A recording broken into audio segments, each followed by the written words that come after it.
Well, thank you for that warm welcome, and thank you, Andy, for that great introduction. I'm glad you just didn't go through all the commodities we have. I'd be waiting on backstage all night. I'm very proud that we're the second most diverse ag state in the nation, and we need to get that message out to people. But it's great being back with you. I'm a proud member of Farm Bureau, and I appreciate the wonderful leadership you have with Carl and your board and all the great work being done. This is about partnership, about how we can continue to drive Michigan forward. We are the comeback state in the nation, and we should be proud of that. I thought I'd make a couple of ag comments, and then I'm going to talk about generally Michigan fairly quickly, and then back to a couple ag issues we're working today and some general issues we're working on in the state, because my work isn't done. It's interesting, now that I've got 7 years done, the big question is people like to ask, what are you going to do when you're done? And it's like, what happened to year 8? I got a lot of work I want to get done still, and that's the focus I'm going to keep. To put it in perspective, though, I appreciate in some ways your industry's become more challenging. I know prices can be difficult in dairy and other areas. It's a more challenging environment than it was.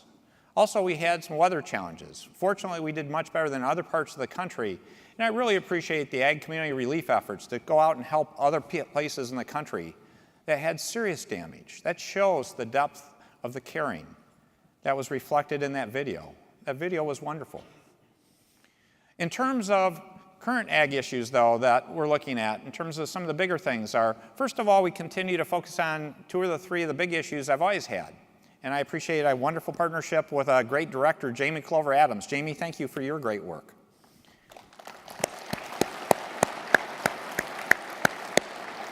So the couple issues we're working on an ongoing basis that seem to be going in a great direction to hopefully help and support you is value-added agriculture. How do we get more processing in our state? More value-added work, because again, I think that creates more stability in the marketplace, more opportunities for you to grow yourself, and a better long-term answer. And we've seen some great results over the last year or so. Everything from turkeys to pork to dairy, that list keeps growing, and I want to see that issue grow. So you're going to see us continue to put a strong focus in on how do we do more value-added processing. The other area is the big question on many minds are exports. And it was great. We just had another trade mission. Jamie took a delegation to China. I made a trip earlier this year. I made trips to Europe. We're working hard on that across the world. One of the big concerns on many people's minds today is NAFTA. One of the things I can tell you is I believe we can improve NAFTA. It's been around a long time, and there are some issues relating to dairy that are important improvements we could make. But I also think it's very important we don't have a breakdown of NAFTA. Let's improve it, not break it. Because if you look at, Michigan's a huge ag state. It was interesting. I just went to a meeting of a lot of Republican governors. There's national governors meetings, there's Republican governors meetings, and I was in one, and NAFTA came up, and the first topic was autos. That shouldn't surprise you when you talk about Mexico and Canada. And so I spoke up on that, and then a bunch of them started speaking on ag, and I said, hold on, I'm an ag governor too. You got to leave me in this conversation because we have both. In terms of our trade with Canada, we're the #1 trading partner with the country of Canada, the state of Michigan is. For the country of Mexico, we're the #3 trading partner in the nation. A lot of people don't know that fact. So it's important we continue to have good exports and good trade and do it in a win-win fashion, not a win-lose fashion. So I'm working hard to see how we can work together to improve NAFTA and all our trade relations, to do more exports, to help you grow and find new markets for your products. That's critically important. Now, a few comments on Michigan collectively as a state. We've had a lot of great things going on over the last few years. It's amazing the comeback we've made. Just to give you 2 or 3 facts that you may not be aware of. In terms of private sector job creation, we rank #1 in the Great Lakes states, #6 in the nation, after being 50 out of 50. How's that for a track record?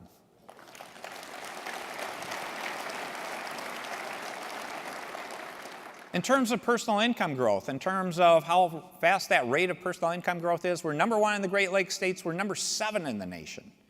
In terms of growth of our population, we're the only state that lost population in the 2010 census. We went backwards. To give you a new metric that just started happening this last year, it took a while to get there.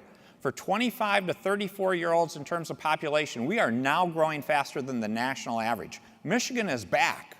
And we need to tell the rest of the world how we're back and how we're going to keep going and helping lead our country towards a brighter future.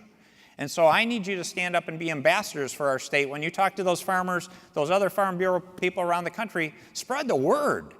that we're louder and prouder. I know that's not a natural thing for us Michiganders. We tend to be very humble. But this one, we got to get over it, folks. We got to tell our story.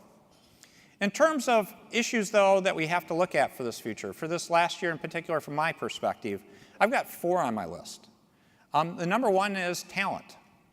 We can do a much better job with the skilled trades still. The professional trades is how I prefer to think of them, because they are professions. That greatly impacts you, because many of the people working with you and for you are professionals. We need to get that better recognized, and we need to encourage more young people to go into these fields. It was great to get a chance to meet a lot of the FFA young people here. It's awesome to have them here. But we need to spread the word, and we need to create better mechanisms for people to understand it's not just about necessarily getting a college degree, it's about having a great career opportunity, and what skills and credentials do you need to get there. So you're going to find a lot bigger emphasis over this last year of me talking about credentials in particular, not just degrees. About how do we get certifications, how do we get recognition, how do we create programs, and how do we engage people in understanding what great opportunities we have. The question in Michigan is no longer is there a job, but do you have the skills, the background, the experiences to allow you to take that position and be successful. We actually have more openings today when we have 4% unemployment than we had when we had over 11% unemployment. Let's solve that problem, because it's good for all of us. So talent is my number one priority that we're going to focus in on. Continuing to stay on infrastructure. We need to continue to invest to improve that. We hadn't invested for very long, and that's a huge national issue, but we are doing some real innovations here that I think are great. One of the things you may start to notice or have already noticed are a lot more orange barrels. I know that's something that from my side you never win on very much, because I get yelled at when there are orange barrels and I get yelled at when there are not orange barrels. Overall, it's better to get those orange barrels, folks. We're going to see many more road projects and smarter road projects. One great illustration is we just opened up what's called a flex route on US 23. And it was great. It was explained to me as a great answer, because we have 3 hours in the morning and 3 hours at night of traffic jams depending on which direction you were going. And they said, can we come up with a 6-hour solution instead of a 24-hour solution? To solve it for 24 hours by adding a lane would have cost $400 million for that project. By doing a flex route that opens up the shoulder during the appropriate lanes, that tells you if there's an accident and how you can move traffic, was $90 million. That's the kind of investment mindset I hope you want your public servants to have. Thinking about you and making smart investments, not just spending money. So infrastructure. The other one is fiscal responsibility. One of the things I'm trying to instill in our culture is, let's be responsible like a family. When I do our budget, believe it or not, I literally pretend I'm sitting at the family kitchen table. And I'm making decisions about, let's go through all our bills and how do you pay our bills? And what do you have left and how do you invest smartly? Now, every family doesn't get along, and believe me, when you got 10 million people, I can't get everybody to agree on everything. But we're making smart decisions about what's in everyone's interest in a positive way. And it's paying off. We need to keep that up, because I tell people the first bill we should pay is our mortgage, which are our long-term debts. For these young people, for the FFA people, I've got a really cool job idea for you. In 2038, the job you want to run for is governor, because we would have paid off the state's long-term debt. So I want you guys to think about that on your list, okay? That will only happen, though, if we continue that payment plan after I'm gone. But think about how wonderful that would be. Think about it in your own lives when you aspire or you've paid off that mortgage. Isn't it a special feeling? Hasn't it fundamentally made your life better? We can do that by having strong conviction, smart practices, and fiscal responsibility for the next 20 years. That's awesome. The last issue I'll share with you is a personal one that I'm on a soapbox on this one because I think it's important. It's about civility. For years, you've heard me talk about relentless positive action. We need a lot more people than me talking about relentless positive action. If you look at our country today at the national level, it's not right. There's too much fighting going on, too much blame going on. We're the greatest country in the world, but you cannot maintain the greatest country in the world status if you can't get along with yourself.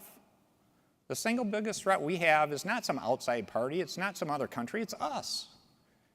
We fundamentally have to decide we're best when we do something together. That's common sense. And we need you to speak up and tell other people the same thing. I tell people when you look at this next election, if someone comes up and says how they're going to fight for you, that's an old political term you've heard a lot, right? Most of you have heard somebody say that. It should send off warning bells. You should have red lights blinking. Because I tell people, think about this. You want a fighter. I said there is a role for fighting. It was on the beaches of Normandy, not the beaches of Lake Michigan. Right?